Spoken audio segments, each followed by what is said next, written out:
pensamento fala o seguinte: o rugido do leão aterroriza os habitantes da floresta.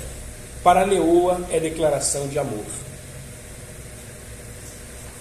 O rugido do leão aterroriza os habitantes da floresta. Para a leoa é declaração de amor. É legal esse tipo de visão, de pensamento, porque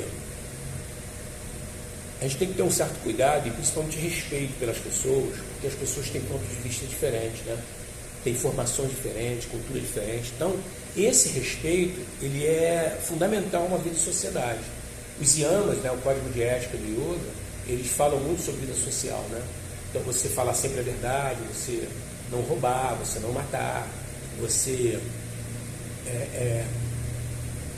se abster de ficar juntando coisas, né? Ou seja, não fazer a melhor utilização dos objetos, né, que são destinados a você. Então, são regras sociais que ajudam bastante.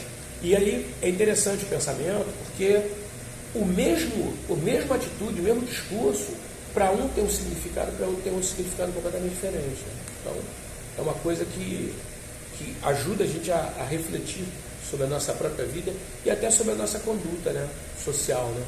A gente ter um certo cuidado. Eu tenho visto recentemente muitas pessoas sofrendo de uma coisa que é chamada de racismo estrutural.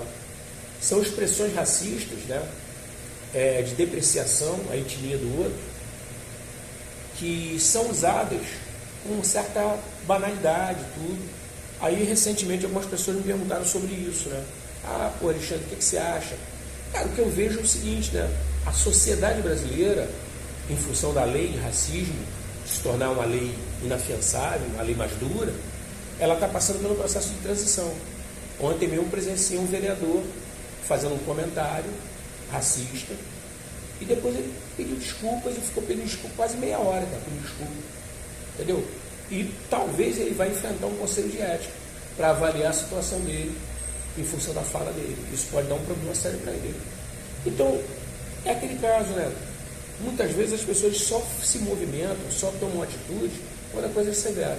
Eu, particularmente, eu não acredito muito em prisão, não, como elemento reformador. Até porque nós estamos dentro do capitalismo, cara. Eu acredito muito no dinheiro, na privação do dinheiro para você reformar a pessoa. Porque o dinheiro, ele tem uma relação com o trabalho. Você ganha muito dinheiro, você tem dinheiro acumulado. Cara, você tomar uma multa pesada, obriga você a refletir sobre a tua conduta. Essa que é a realidade. Eu acredito que muita gente vai falar assim, não, eu prefiro ficar preso, a perder meu dinheiro. Entendeu? Eu penso assim. E tem um detalhe, né? Quando você aprisiona uma pessoa, você está puxando um ônus para cima da sociedade. Porque essa pessoa, ela não está produzindo para a sociedade, ela ainda está gastando. Dos impostos, você tem que manter ela alimentada, você tem que manter umas condições mínimas de dignidade humana para ela. Tudo isso. Então, na realidade, a punição é a privação de liberdade, que já é uma coisa dura. Agora, na minha opinião, entre a privação de liberdade e o dinheiro, para algumas pessoas, o dinheiro dói mais. Entendeu? É mais... Né? E aí, o que eu vejo é isso. É que nós estamos passando por uma transição. Né? Eu acredito que num futuro próximo, as pessoas vão pensar mais rápido e vão falar mais devagar. Então, dá tempo de endireitar a frase ainda na cabeça e não mandar um comentário desse. E que foi banalizado, né, cara? Que as pessoas, elas não têm, assim, muita gente não tem noção dos 350 anos de escravidão, né? É muito tempo. É mais tempo do que Roma passou ali na Grã-Bretanha.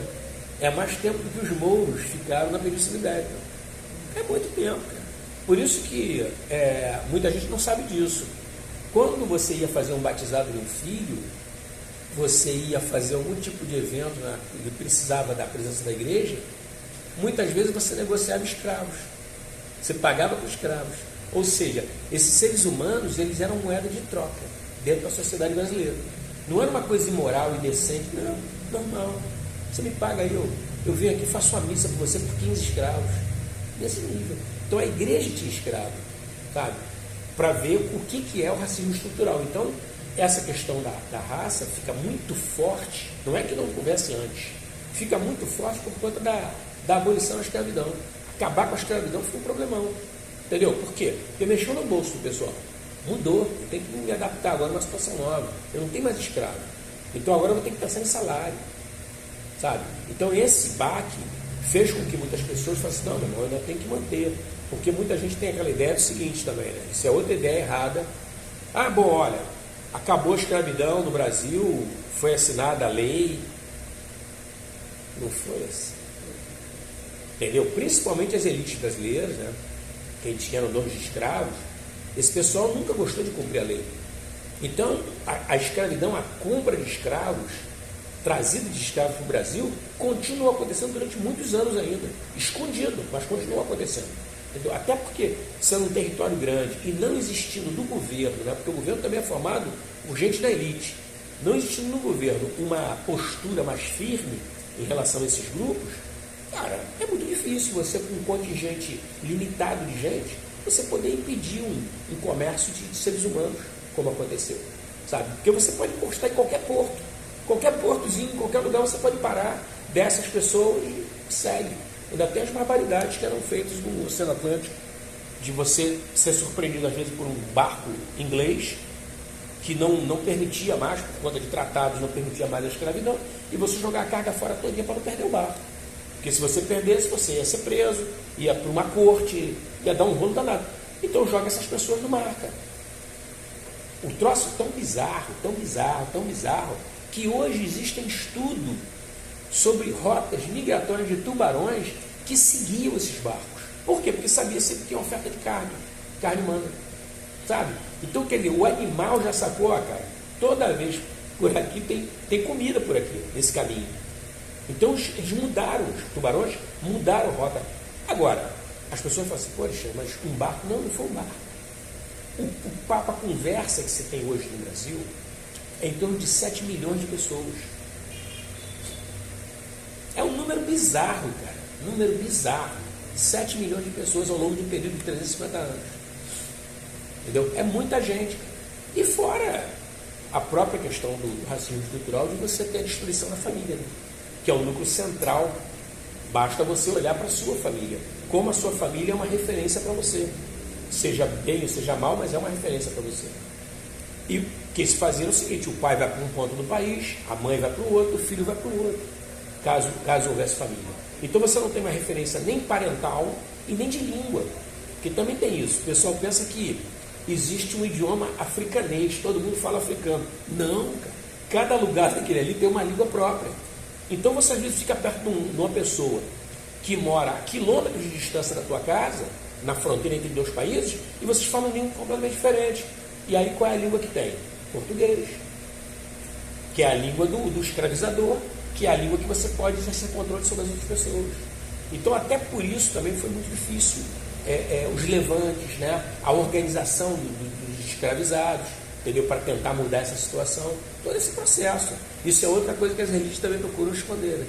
Que é o número de revoltas que aconteceram de escravos no Brasil. Foi imenso, cara, mas não entra no livro de história, que é para não incentivar, entendeu? Incentivar a achar que isso aí é uma coisa aceitável ou normal, entendeu? Então e aí, tudo isso junto termina impregnando nossa sociedade com o racismo estrutural, né? Então é um negócio complicado. E uma coisa que por incrível que possa parecer, que desenvolveu muito racismo, é que esses seres humanos que estavam escravizados até então, eles tiveram que subir para um patamar de seres humanos, porque até então não eram coisas. Coisa você descarta. Então, a partir dali, criou-se muitas vezes um ódio, uma revolta, porque você não pode explorar mais a pessoa como você explorava. Basta ver o seguinte, o troço é tão grotesco aqui no Brasil, que se você fizer uma pequena pesquisa, não acredite em mim não. Eu fiz a pesquisa. Procura país que tem quarto de empregado. Olha só, cara. A arquitetura, como é que entra? Entendeu? Quarto de empregado. O Brasil é o único país que tem quarto de empregado. Porque os outros países tiveram escravidão? Vários. A Argentina teve, o Uruguai teve. Só que não durante tanto tempo a ponto de a sociedade criar esse tipo de realidade. Aqui era uma coisa que, para sempre, consolidada. Porque 350 anos é muito tempo, cara. Muita coisa acontece nesse período. Vamos lá? Vamos cantar o mantra.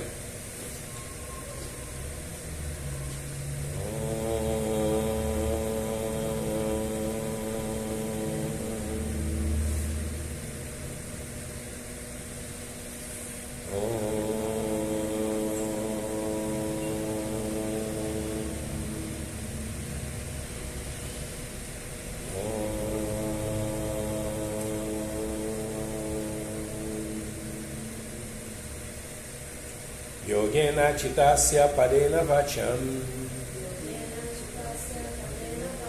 Malan Sharirasya Chavadyakenam Yopa Karotam Pravaramuninam Patanjalim Pranjaliranatosmim Abahu Purushakaram Shankachakrasidharinam Sahajra Shirasam Shwetam Pranamami Patanjalim Harihi Om. Você que chegou até o final do vídeo, meu muito obrigado por assisti-lo. Se você gostou, deixa um joinha que ajuda na promoção do vídeo e ajuda que outras pessoas também possam curtir o conteúdo. Inscreva-se no canal se não for inscrito e deixe nos comentários suas impressões sobre o conteúdo do vídeo. Namastê, Hari Om.